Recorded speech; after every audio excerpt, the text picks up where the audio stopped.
Hello నమస్తే. నేను journalist Srinivas. ఈరోజు 'ఆంధ్రజ్యోతి' పేపర్‌లో ఒక వార్తని రెవెన్యూ లోటు గురించి, రాష్ట్రానికి సంబంధించిన లోటు గురించి పోటెత్తిన లోటు అని ఒక వార్తను రిపోర్ట్ చేశారు. ప్రమాదంలో రాష్ట్ర ఆర్థిక పరిస్థితి కట్టలు తెంచుకుంటున్న రెవెన్యూ లోటు అని చెప్పి 2025, 26 సంబంధించి 33,000 కోట్ల రూపాయలకు సంబంధించి బడ్జెట్‌లో రెవెన్యూ లోటుని అంచనా ఏశారు. కానీ ఇప్పటికే 46,000 కోట్లు దాటింది. అంటే 13,000 కోట్ల రూపాయలు 6 నెలల్లోనే దాటిందని ఒక వార్తని కాగ్ రిపోర్ట్‌ని బేస్ చేసుకొని ఏసినట్టుంది. 6 నెలలకే 46,682 కోట్లకు చేరిన వైనం అంచనాలకు తగ్గినట్లుగా పెరగని రాబడులు. అంతకంతకు పెరుగుతున్న రెవెన్యూ వ్యయం తొలి 6 నెలల్లోనే 63,052 కోట్ల అప్పు. అనవసర వ్యయాలను తగ్గించుకోవాల్సిందని చెప్పి 'ఆంధ్రజ్యోతి' రాసింది.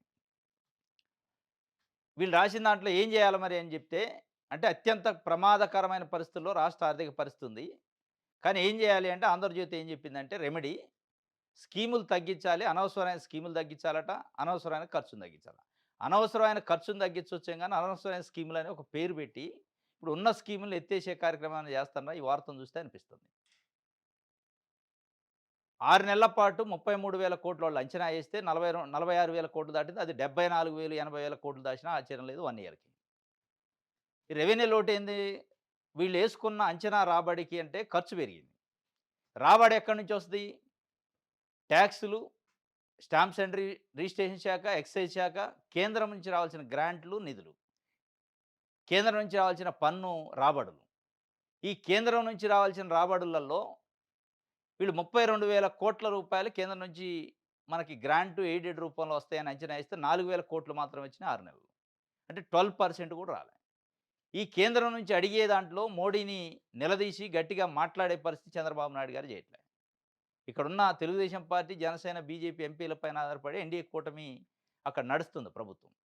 అయినా అది అడగట్ల, దాని గురించి చెప్పట్లేదు. ఏం చేయాలనే దాంట్లో ఢిల్లీ పోయి గట్టిగా మాట్లాడి, అక్కడి నుంచి రావాల్సిన కనీసం మనకు రావాల్సిన ట్యాక్సులు, మనకు రావాల్సిన అంచనాలు తెచ్చుకునే ప్రయత్నం చేయాలంటలే. అనర్హుల పేరుతోని స్కీముల్ని కొన్నిటిని తగ్గించండి, ఎత్తేయండి అని చెప్తుండు. ఇది కాదు చేయాల్సింది. ఢిల్లీ ఎళ్లి మోడీ పైన ఒత్తిడి తెచ్చి, ఎందుకంటే నితీష్ కుమార్ గారు 59,000 కోట్ల రూపాయలు ఆయన బడ్జెట్‌లో ఆన్ రికార్డ్ కేటాయించుకుండు. మన దగ్గరకొచ్చేటప్పటికి లేదు. వీళ్ళు అంచనా ఏసుకున్నారు. అక్కడ దాని ఏపీ బడ్జెట్‌లో 32,000 కోట్లు అంచనా ఏసుకుంటే దాంట్లో 4,000 కోట్లు కూడా రాలే. వీళ్ళు పదే పదే నరేంద్ర మోడీ గారిని పొగడటమే సరిపోతుంది గానీ, అక్కడి నుంచి డబ్బులు తేవాలనో, నిధులు తేవాలనో, గ్రాంట్లు తేవాలనే ప్రయత్నం చేయట్లే. దానివల్ల ఈ లోటొచ్చింది. ఆదాయం తగ్గింది ఒక భాగం. ఆదాయం తగ్గిన మేరకు మనకి కేంద్రంలో డబుల్ ఇంజిన్ సర్కార్ ఉందంటున్నారు. అమోఘమైన ప్రోత్సాహం ఉంది. మద్దతు ఇస్తున్నారు అంటున్నారు. ఆ మద్దతు నిధులిచ్చే దాంట్లో ఉండాలిగా. పొగడ్తల్లోనో చంద్రబాబు నాయుడు గారిని మోడీ గారు, మోడీ గారిని చంద్రబాబు నాయుడు గారు పొగుడుకుంటే దాంతోని ప్రజలకి, రాష్ట్రానికి ఏమొస్తది? ఈ లోటే మిగిలిద్ది. పొగడ్తలు వాళ్ళ రాతలు మిగులుతాయి తప్ప లోటనేది రాష్ట్రానికి, ఈ రాష్ట్ర ఆదాయం పైన, రాష్ట్ర భవిష్యత్తు పైన అత్యంత ప్రమాదకరమైన పరిస్థితిలో ఉంది. ఏం చేయాలి అంటే ఢిల్లీ పోయి కూర్చోవాలి చంద్రబాబు నాయుడు గారు, పవన్ కళ్యాణ్ గారు. ఢిల్లీ పోయి కూర్చొని ఒత్తిడి తెచ్చి అక్కడి నుంచి నిధులు తెచ్చుకునే అవకాశం మనకుంది పుష్కలంగా. ఎందుకంటే మన పైన ఆధారపడి, మన రాష్ట్రం ఎంపీల పైన ఆధారపడి ప్రభుత్వం ఉంది కాబట్టి. అది కాకుండా ఇక్కడ ఓట్లేసి గెలిపించిన ప్రజల్ని వాళ్ళ స్కీములను తగ్గించడానికో, అనర్హత పేరుతోనో, అనర్హులుంటే తొలగించొచ్చు. కానీ లోటు పేరుతోని తొలగించి అనర్హత అని చెప్పే ప్రయత్నం చేస్తే ప్రజల్ని మోసం చేసినట్టయింది. ఇది ఒక వార్త. అత్యంత ప్రమాదకరమైన పరిస్థితుల్లో రాష్ట్ర ఆర్థిక పరిస్థితి ఉందట. ఇంకోటి ఒక్క ఛాన్స్ తప్పు మీరు చేయొద్దు అని చెప్పి నారా లోకేష్ గారు బీహార్‌లో అక్కడ ప్రజలకి ఒక సందేశం ఇచ్చిండు. ఎన్డీఏ కూటమి పక్షాన ప్రచారానికెళ్లారు. తెలుగుదేశం పార్టీ నాయకుడిగా చంద్రబాబు నాయుడు గారు ముఖ్యమంత్రి. వాస్తవంగా ఆయనే ఎళ్తాడు. స్టార్ క్యాంపెయినర్ల జాబితాలో ఉంటాడు. కానీ ఈయన కూడా పెట్టినట్టుంది. ఈయనెళ్లి ఒక్క ఛాన్స్ తప్పు మీరు చేయొద్దు. ఆంధ్రప్రదేశ్‌లో ప్రజలు తప్పు చేశారు 2019లో. ఆయన అల్టిమేట్‌గా ఏం చెప్తుండంటే ఆంధ్రప్రదేశ్‌లో ప్రజలు తప్పు చేశారు. అంటే తెలుగుదేశం పార్టీకి ఓటేయకపోతే, లేదంటే తెలుగుదేశం పార్టీని కాదని తెలుగుదేశం పార్టీని వ్యతిరేకించి ఇంకొక పార్టీకి ఓటేస్తే ఆంధ్రప్రదేశ్‌లో ప్రజలు తప్పు చేసినట్టు. అంటే తప్పు అంటే మీకు ఓటేయకపోతే తప్పు. మీకు ఓటేస్తే ఒప్పు చేసినట్టు. ఈరోజు మీకు ఓటేసి మరి ప్రజలు తప్పు చేసినాం అనుకుంటున్నారు. మీరేదో మార్పు తీసుకొస్తారు, వికాసం వైపు, ప్రగతి వైపు రాష్ట్రాన్ని తీసుకుపోతారనుకుంటే, అది రెవెన్యూ లోటు వైపు, విధ్వంసం వైపు ఎళ్తుంది. ఉన్న ప్రభుత్వ మెడికల్ కాలేజ్‌ని ప్రైవేట్ పరం చేస్తారు. ఉన్న హరిత హోటల్స్‌ని ఇప్పుడు నిన్న మొన్న హరిత హోటల్స్ అట. టూరిజం కార్పొరేషన్ డెవలప్‌మెంట్ కార్పొరేషన్ పరిధిలో ఉండే దాదాపు 22 24 హరిత హోటల్స్‌ని కూడా ప్రైవేట్ పరం చేసే కార్యక్రమం మొదలుపెట్టారట.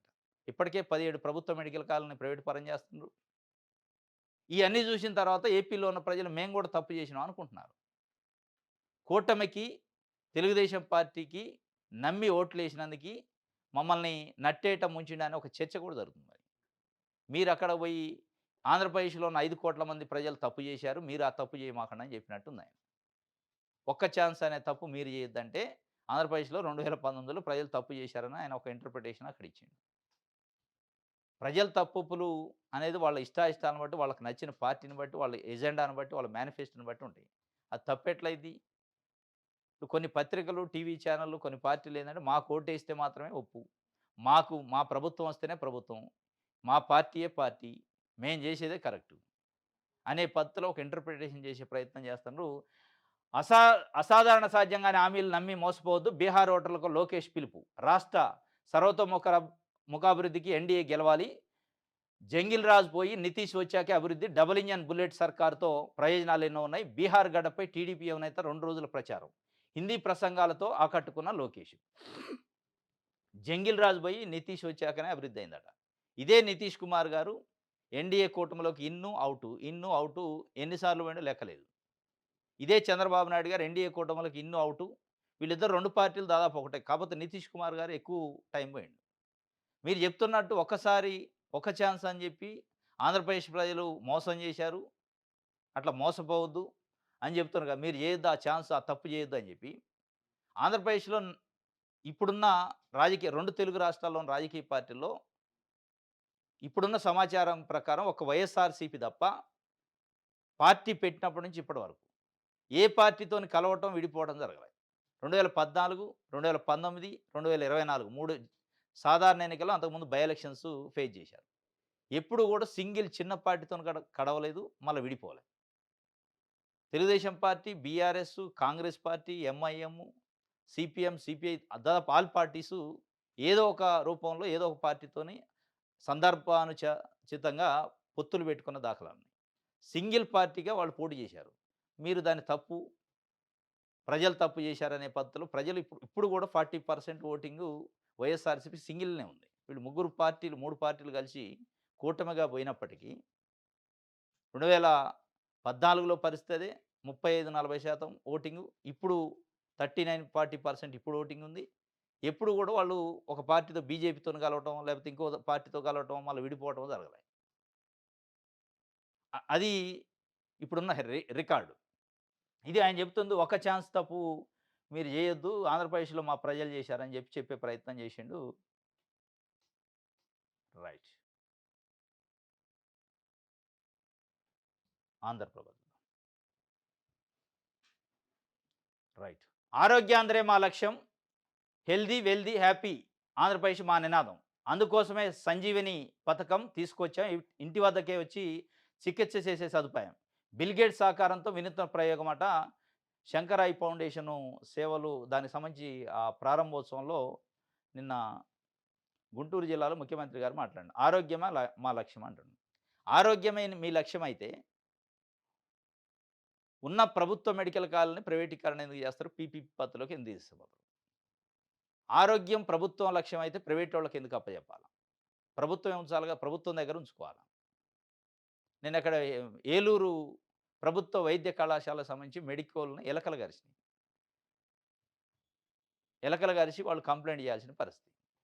ఆరోగ్యమే మా ఆరోగ్య ఆంధ్రప్రదేశే మా లక్ష్యం అంటారు. మీ లక్ష్యం నిజంగానే ఆరోగ్య ఆంధ్రప్రదేశ్ అయితే ఇప్పుడున్న 17 ప్రభుత్వ మెడికల్ కాలేజీలని ప్రైవేటీకరణ చేయకుండా ఇంకేమన్నా సాధ్యమైతే మోడీ గారి దగ్గరికెళ్ళి ఇంకో 17, 18, 20 ప్రభుత్వం ఆధ్వర్యంలో నడిచే మెడికల్ కాలేజీలని శాంక్షన్ చేయించుకొస్తే వాటిలో పేద విద్యార్థులు మెడిసిన్ చదువుతారు, డాక్టర్లు అయితారు, వాళ్ళు సేవ చేస్తారు. అట్లా కాకుండా ఉన్న వాటిని తీసిపోయి ప్రైవేట్ వాళ్ళకి అప్పచెప్పి 5-6 కోట్ల రూపాయలకి సీట్లు అమ్ముకునే కార్యక్రమానికి నాంది పలికి, బేరాలు పెట్టి వ్యాపారం చేసే కార్యక్రమం చేస్తే అది ఎట్లా ఆరోగ్య ఆంధ్రప్రదేశ్ అయిద్ది? అది మీ లక్ష్యం ఎట్లయిద్ది? మీ లక్ష్యం ఆరోగ్యమే ఆంధ్రప్రదేశ్‌లకి కనిపించట్లేదనేది ఇప్పుడు మేధావులు మాట్లాడేది. ప్రజలు మాట్లాడుకుంటున్నది. ఎందుకంటే ప్రభుత్వ ఆధ్వర్యంలో ఉన్న మెడికల్ కాలేజ్‌ని తీసుకుపోయి ప్రైవేటీకరణ చేయటం అంటేనే మీకు పేదల పైన, పేదల ఆరోగ్యం పైన, వైద్య విద్య పైన ఏ స్థాయిలో మీకు ఇష్టం ఉంది అనేది స్పష్టంగా కనపడుతుంది. ఆరోగ్య ఆంధ్రప్రదేశే మా లక్ష్యం అయితే అని చెప్పిండు. రైట్.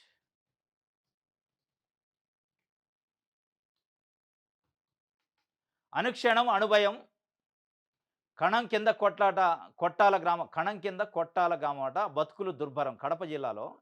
కడప జిల్లా వేముల మండలం తుమ్మలపల్లిలో నెలకొల్పిన యురేనియం పరిశ్రమ దేశానికి ఇంధనం ఇస్తుందేమో గానీ స్థానిక ప్రజల జీవనాన్ని నాశనం చేస్తుంది. యురేనియం వ్యర్థాల నిర్వహణలో యాజమాన్య నిర్లక్ష్యం వల్ల అది ప్రకృతి, ప్రజలపై అణుబాంబు వదిలినట్టే. ఇది పర్యావరణ సమస్య కాదు. ఇది మానవ హక్కుల సమస్య. ప్రకృతి ఇచ్చిన నీళ్లు, గాలి, భూమి విషమైపోతే మనిషి ఎలా బతుకుతాడు అని ప్రశ్నిస్తుంది ఆ గ్రామం. కణం కింద కొట్టాల గ్రామం ఇప్పుడు పర్యావరణ ప్రమాదానికి గురైంది. యురేనియం వ్యర్థాలతో రేడియేషన్ ముప్పు వచ్చింది. తుమ్మలపల్లిలో టెయిల్ పాండ్‌తో విపత్తు పొంగి పొర్లుతున్న యురేనియం వ్యర్థాలు. కడప జిల్లాలో తుమ్మలపల్లి వేముల మండలం అట. అలా టెయిల్ పాండ్ కట్టారు పాతదే. దాన్ని ఏ మార్పులు లేదు. కానీ యురేనియం విపరీతంగా వస్తుంది. అక్కడ పీల్చే గాలి, తాగే నీళ్లు, తినే కూరగాయలు, తినే పండ్లు ఏది పండినా గాని ఆ యురేనియం ఎఫెక్ట్‌తోని పెద్ద ఎత్తున అనుక్షణం ఆ భయంతోనే బతుకుతున్నారు. ఇప్పుడు ప్రభుత్వం ఎప్పుడు దీనిపైన స్పందిస్తదంటే అక్కడ ఉన్న ప్రజలు చనిపోతేనో, ఇక తీవ్రంగా వార్తలలో వస్తేనో, పెద్ద ఎత్తున సెన్సేషన్ అయితేనో అప్పుడు స్పందిస్తారు. ఇక అప్పటిదాకా దీని గురించి మాట్లాడరు. ఈ అణుభయంతోని యురేనియం కంపెనీ వదిలే వ్యర్థాలతోని ఆ గ్రామాలే ఇక్కడ ఫోటో గూడా ఇచ్చారు. ఇటీవల కురిసిన వర్షాలకు పొంగిపొర్లిన తుమ్మలపల్లి టెయిల్ పాండ్ ఆ ప్రాంతానికి చెందిన చిన్నారికి సోకిన చర్మ వ్యాధులు, దురదలు, కిడ్నీ జబ్బులు, బ్రెయిన్ స్ట్రోకులు ఈ రకరకాలుగా వస్తున్నాయంట. ఆ వ్యర్థాలతోని. అయినప్పటికీ ముఖ్యమంత్రి గారు ఏం చెబుతారు? ఆరోగ్య ఆంధ్రప్రదేశే మా లక్ష్యం. మరి ఇక్కడ ప్రజలు పడే ఇబ్బందులు, ప్రజలు ఎదుర్కొంటున్న పొల్యూషన్ సమస్య దానిపైన మాట్లాడరు. ఇంకెవరన్నా చనిపోతే అప్పుడు ప్రచారం అయితే బయటికి అప్పుడు మాట్లాడతారు.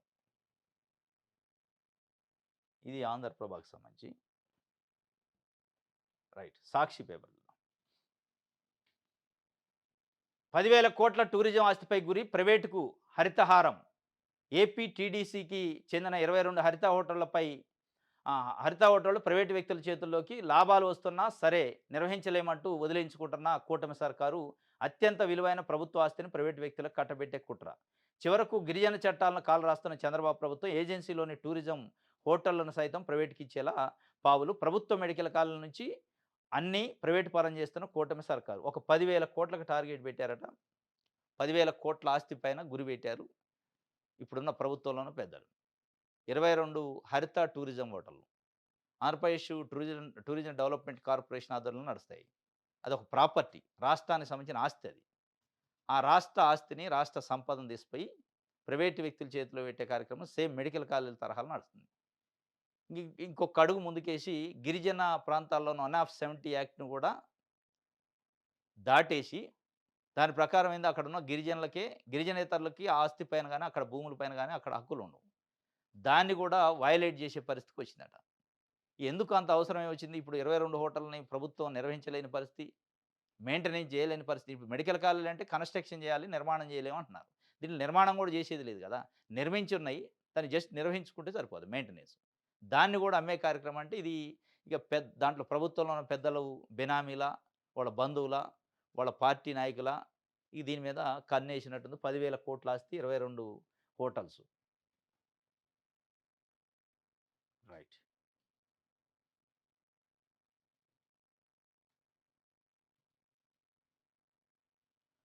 'బిగ్ బాస్' బరితెగింపు రాజధాని నిర్మాణ పనుల్లో అడ్డగోలుగా దోపిడీ 72% పనులకు 36368 కోట్లు. మిగతా 28% పనులకు మాత్రం ఏకంగా 524.70 కోట్లు. అంతులేని అవినీతి దోపిడీకి ఇది మరో నిదర్శనం అంటూ ఇంజినీర్లు చెబుతున్నారు. 432 ప్లాట్ల నిర్మాణం ఎమ్మెల్యేలు, ఎమ్మెల్సీలు, ఐఏఎస్‌లకు సంబంధించి నివాస గృహాలు. గతంలో 72% పనులకు 363 కోట్లయితే ఆ మిగిలిన 28%కి 524 కోట్లు అంచనాలు పెంచి నిర్మాణం చేసే కార్యక్రమం చేస్తున్నారు. దీంట్లో 'బిగ్ బాస్' పాత్ర ఉంది అని ఒక వార్తని సాక్షి పేపర్ రాసింది. 28% పనుల కోసం 524.70 కోట్లు చెల్లించేందుకు కూటమి ప్రభుత్వం జారీ చేసిన జీవో నంబర్ 676 అట. ఇది జులై 13థ్ రోజు రిలీజ్ చేశారు. అది ఇప్పుడు బయటకొచ్చినట్టు దీనికి సంబంధించి ఒక వార్తని 'బిగ్ బాస్' బరితెగింపు అని రాసింది సాక్షి పేపరు. రైట్.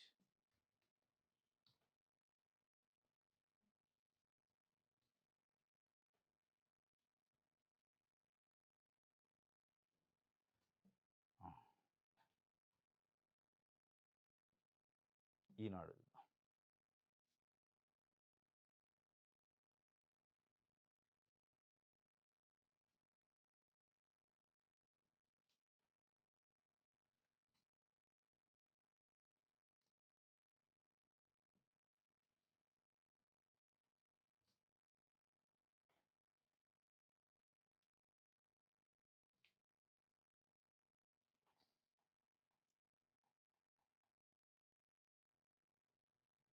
95 కోట్లు దోచేసిన 81 మంది అరెస్టు. 5 రాష్ట్రాల్లో తెలంగాణ సైబర్ సెక్యూరిటీ బ్యూరో భారీ ఆపరేషన్. నిందితుల్లో బ్యాంకు, ఐటీ ఉద్యోగులు, దినసరి కూలీలు.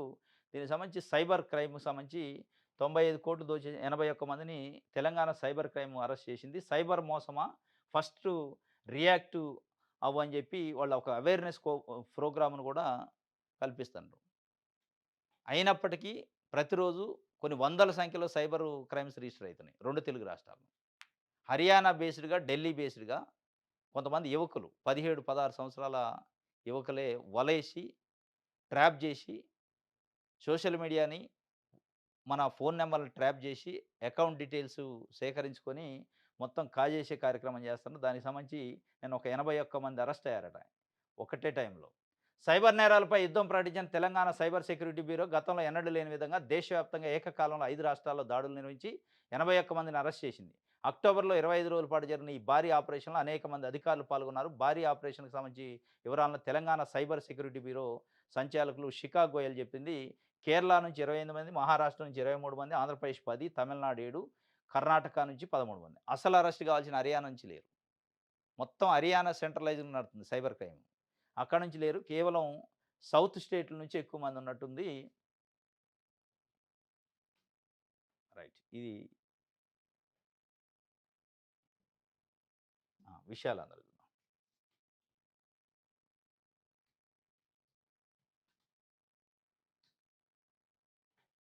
అవినీతిపై వార్తలు రాస్తే వేధింపుల పత్రికా స్వేచ్ఛను హరించడం బాధాకరం. చిత్తూరు కలెక్టర్‌పై ప్రభుత్వానికి ఫిర్యాదు. సిపిఐ రాష్ట్ర కార్యదర్శి ఈశ్వరయ్య చెప్పిండు.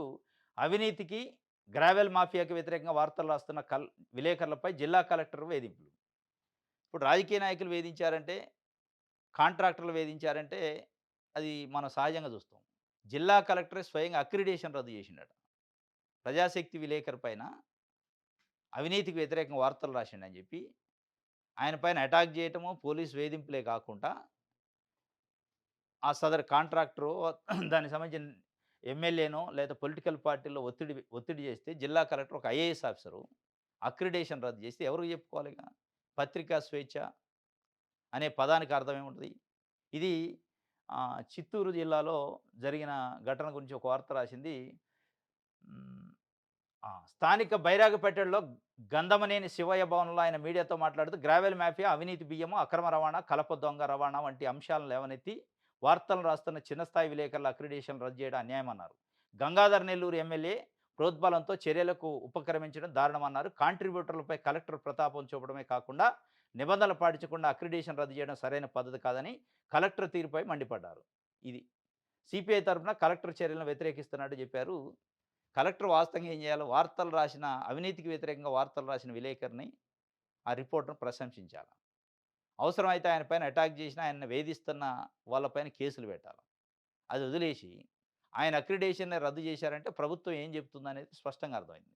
ప్రభుత్వం పోలీసులకి ఏం చెప్తుంది? అతన్ని వేధించాలని చెప్తున్నట్టు. జిల్లా ఎగ్జిక్యూటివ్ మేజిస్ట్రేటే స్వయంగా ఒక ఐఏఎస్ ఆఫీసరు పొలిటికల్ ప్రెషర్‌కి తలొగ్గి అక్రిడేషన్ రద్దు చేసే పరిస్థితి. ఆయన చేసిన తప్పేందంటే అవినీతిని ఎలుగుదీసిండు విలేకరు. అది తప్పు. అది తప్పు కింద కలెక్టర్‌కే కనపడ్డ తర్వాత, ఈ కిందున్న అధికారులు ఏం చేస్తారు వేధింపులు చేయకపోతే? ఇది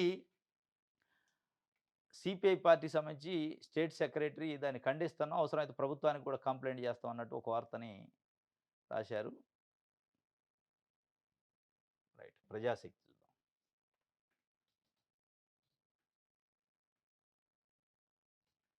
ఏనుగుల నష్టాలకు చెక్కు ముసలిమడుగులో ఏనుగుల క్యాంప్ ప్రారంభోత్సవంలో పవన్ కళ్యాణ్ చెప్పిండు.